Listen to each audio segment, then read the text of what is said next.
Hey, what's up everyone? In this video, we're going to make a little bit more sense of the differences between the JDK, the JRE, and the JVM.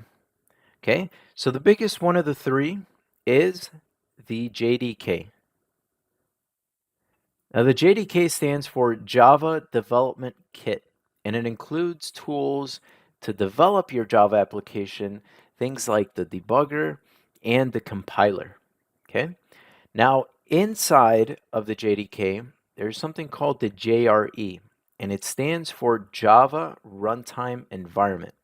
And this will include library classes that can be executed while the application is running. In other words, this allows you to run Java applications, whether it's something that you programmed or someone else programmed. Now, right underneath that, there's something called the JVM, which stands for Java Virtual Machine.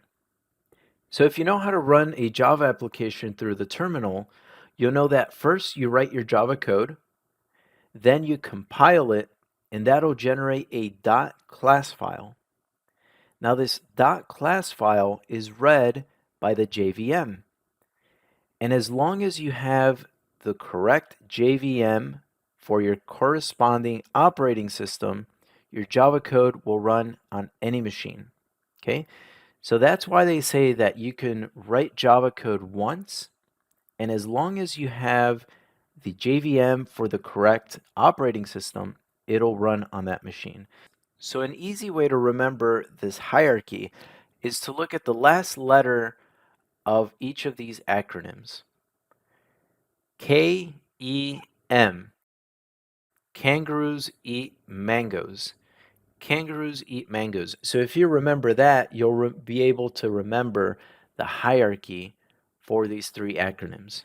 JDK is the big package.